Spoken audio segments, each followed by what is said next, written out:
Hola, mi nombre es Carlas Cuevas y en esta oportunidad, junto a mi equipo de trabajo, les hablaremos de temas muy importantes, los cuales son endemia, epidemia y pandemia, y todo lo referente a ello.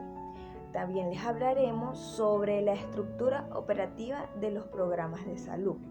Ahora bien, yo les voy a hablar sobre lo que es la endemia y la pandemia. La endemia son amenazas o peligros constantes, pues ocurre regularmente en ciertas regiones.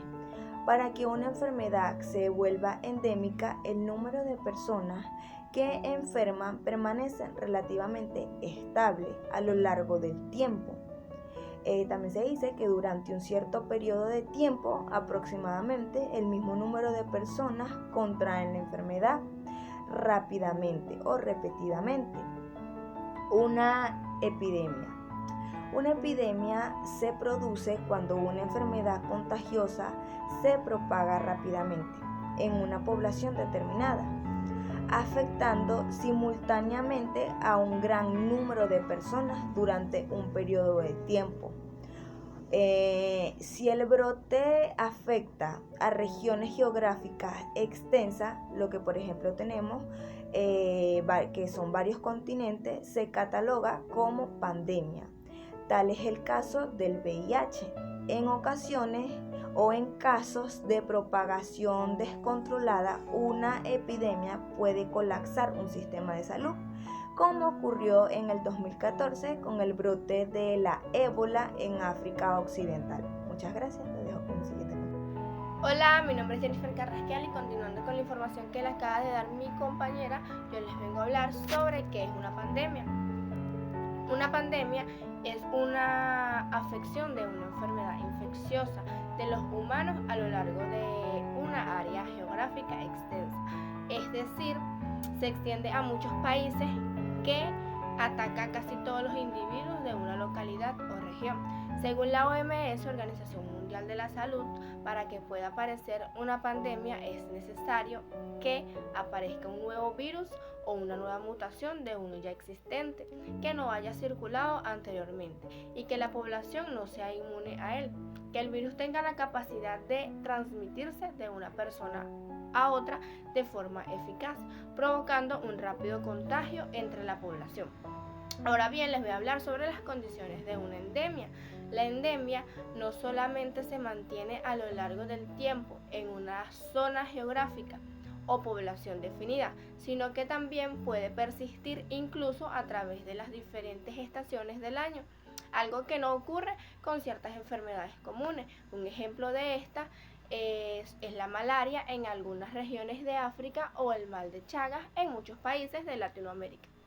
Mi nombre es Raibel Contreras y les voy a hablar sobre las fases de investigación de una epidemia. El primer objetivo de la investigación de una epidemia o brote de determinada enfermedad es identificar la forma de interrumpir y prevenir que ocurran nuevos casos.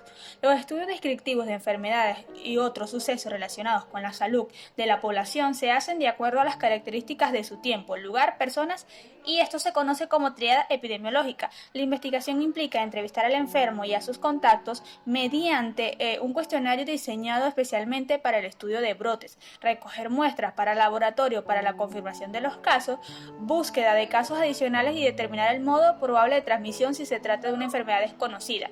Si es una enfermedad conocida y como ya se conoce el modo de transmisión, habría que buscar lugares contaminados o vectores en su caso, identificar factores de riesgo y otros factores que hayan contribuido para la ocurrencia de los casos. Para el estudio de brotes es necesario cumplir una serie de etapas. La primera es establecer la resistencia de casos relacionados y verificar el diagnóstico clínico. Esto se logra a través de la identificación de casos que deben establecer unas definiciones en base a criterios clínicos, la epidemiología y de laboratorio. Los casos son clasificados inicialmente de acuerdo con los siguientes criterios: criterio epidemiológico, caso sospechoso, casos confirmados, criterio epidemiológico en relación con la exposición a los factores de riesgo cuando se trata de brotes de enfermedades infecciosas, casos primarios, coprimarios, casos secundarios, terciarios, caso fuente y caso índice. Segundo, confirmar la existencia de epidemia o brote. Esto se debe valorar tanto el incremento de casos sospechosos o confirmados como si este incremento es estadísticamente significativo.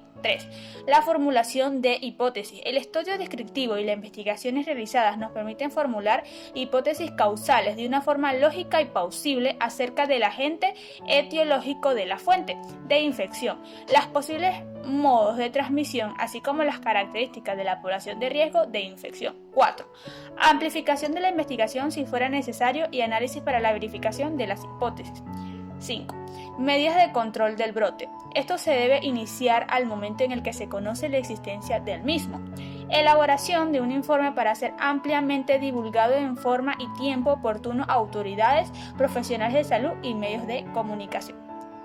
Muy buenos días, mi nombre es Stephanie Martínez y les vengo a hablar un poco de lo que es la curva epidémica. Este es un gráfico que presenta la distribución de los casos en el tiempo, de acuerdo a la fecha de los primeros síntomas, considerando todos aquellos afectados en el brote de la enfermedad.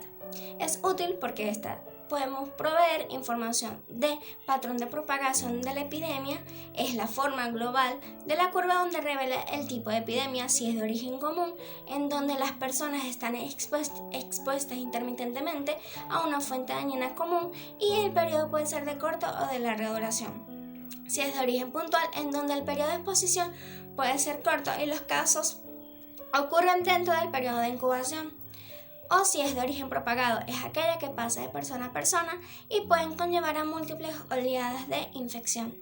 La curva epidémica también puede dar una idea de la magnitud de la epidemia. Se puede obtener información adicional de la magnitud de la epidemia entre su población, separando en varias submuestras de acuerdo a los criterios específicos, tales como es el género, la edad, los síntomas clínicos o ubicación geográfica. El periodo de exposición, periodo de incubación.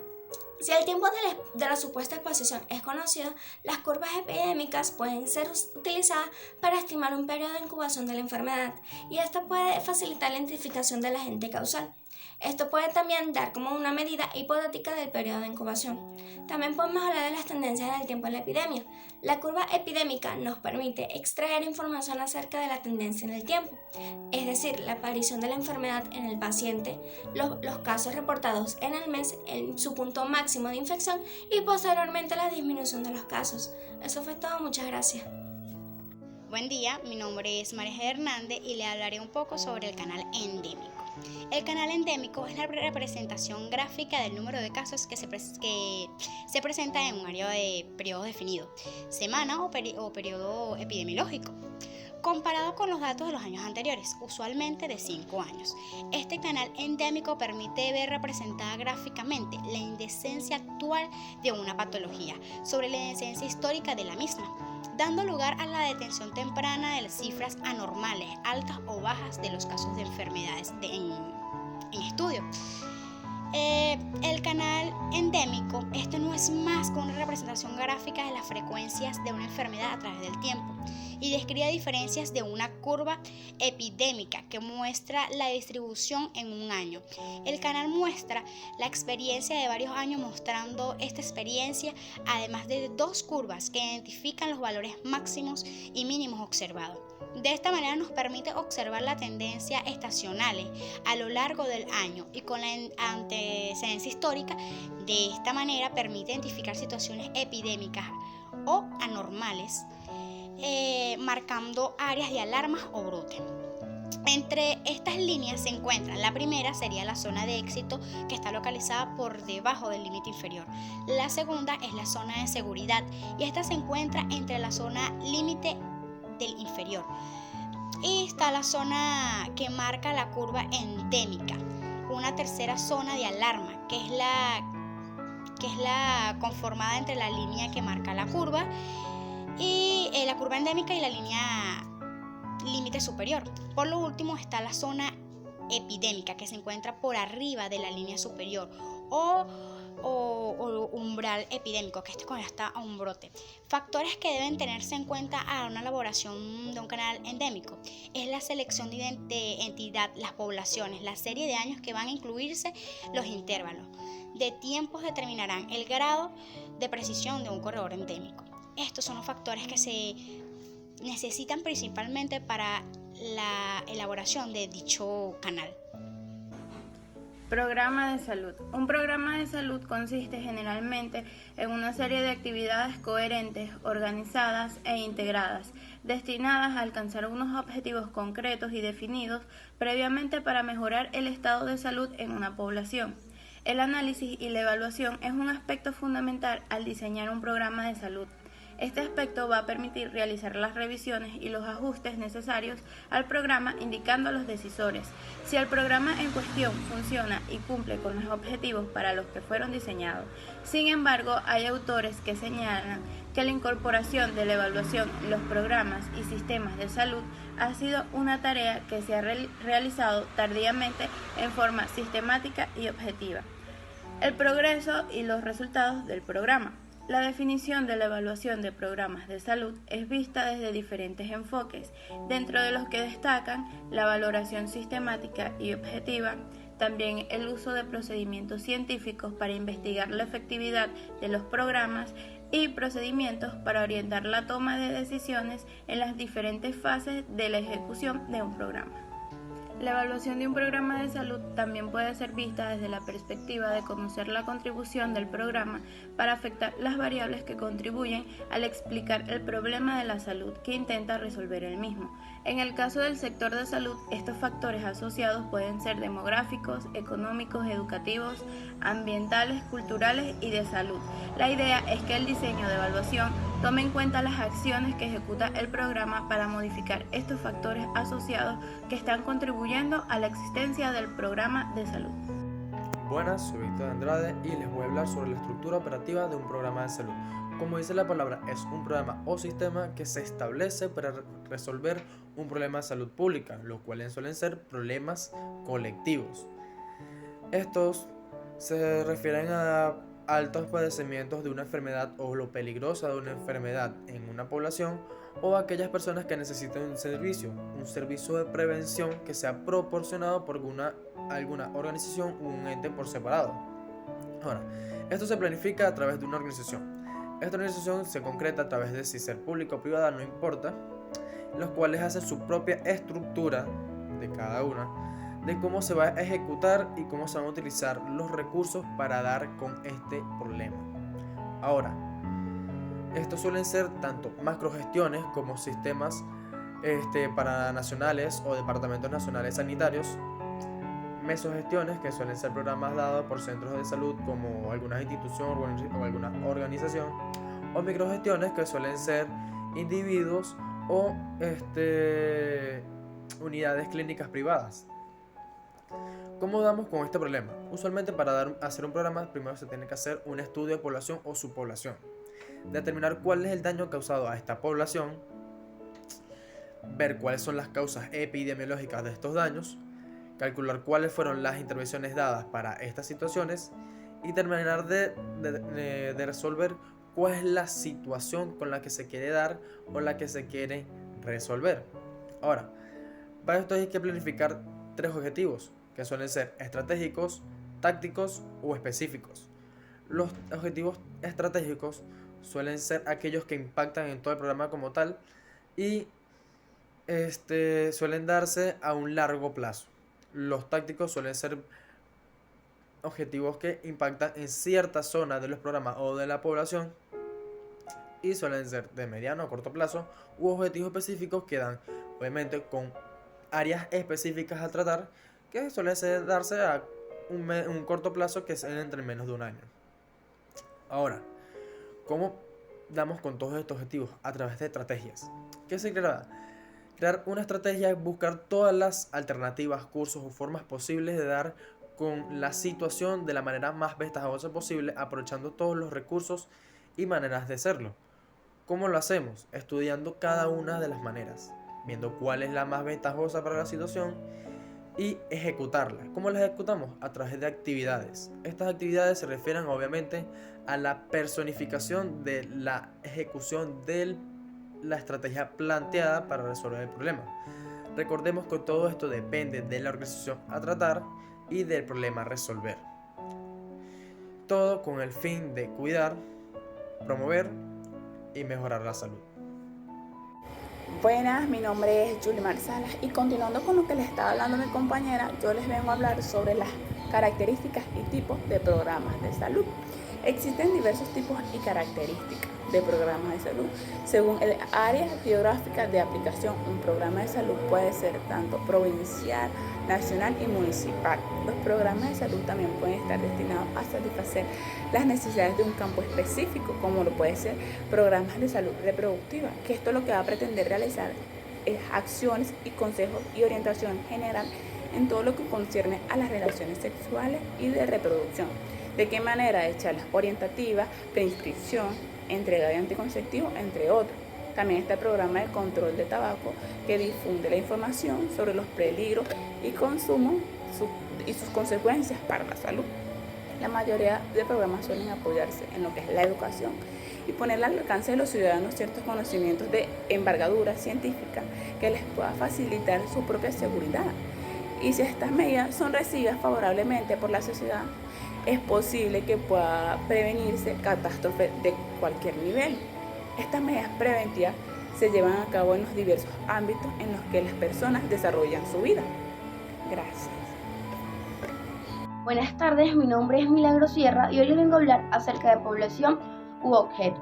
La población es el conjunto infinito de elementos con características comunes, para las cuales serán extensivas las conclusiones de la investigación. También se podría decir que es la unidad de las cuales se desea obtener información, sobre las que se va a generar conclusiones.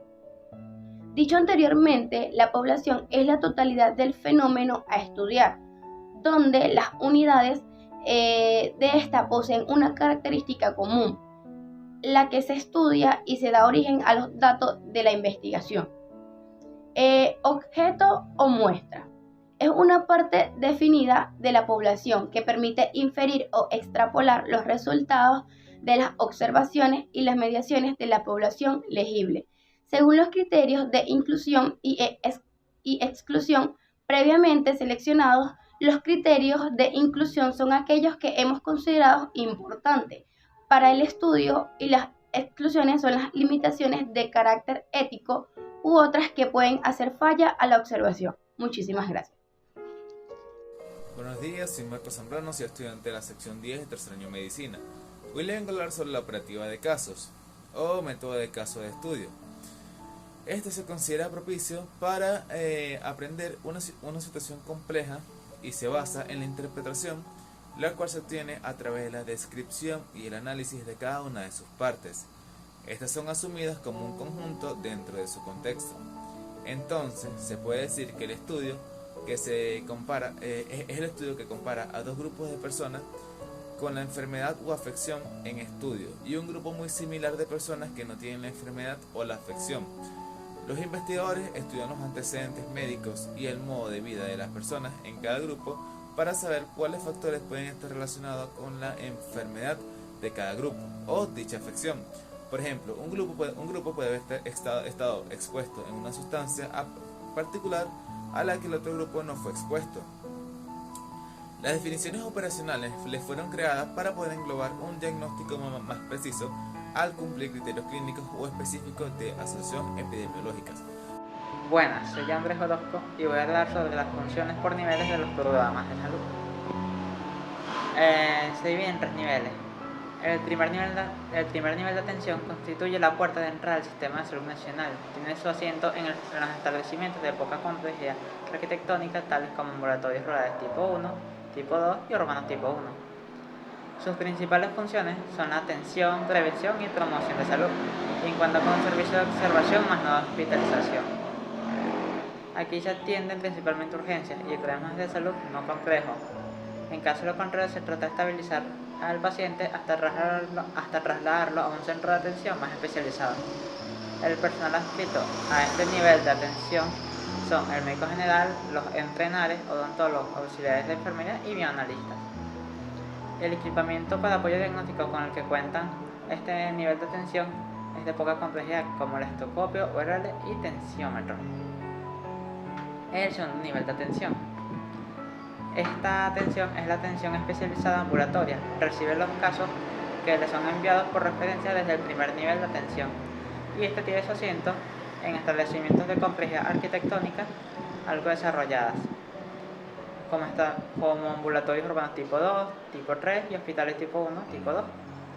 En este nivel de atención llegan mayormente casos por referencia del primer nivel de atención, y en lo que se trata lo que es el primer nivel de atención no se puede.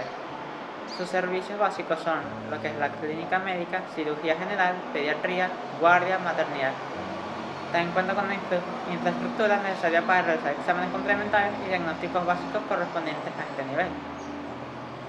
Estos cuentan con servicios de hospitalización y en caso de no ser necesario para el paciente de tal nivel de atención se realiza con referencia al primer nivel de atención, y en caso de ser un problema muy complejo se realiza una referencia al tercer nivel de atención. El personal adscrito a este nivel son los médicos generales y especialistas. Principalmente las especialidades son pediatría, medicina general y ginecobstetricia. Hay trabajador social, odontólogo, bioanalista, enfermera profesional y auxiliares. El equipamiento con el que estos cuentan generalmente es equipo de radiología y electrocardiógrafo. Esto es lo que lo diferencia del primer nivel de atención. El tercer nivel de atención. Este constituye el segundo nivel de apoyo al nivel primario de atención y está representado por las subespecialidades que funcionan en el hospital. A él se llega por referencia de los niveles inferiores y casi siempre desde el segundo nivel. Por lo tanto, cuenta con una muy desarrollada complejidad arquitectónica. Estas se asientan en establecimientos como hospitales los tipos 3 y los tipos 4.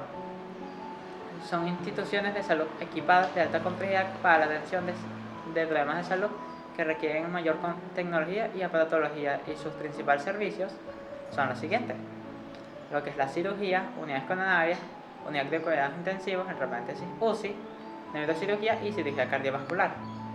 En estos centros se encuentra el personal adscrito, médicos generales, especialistas, subespecialidades, bioanalistas, enfermeras, odontólogos y etc.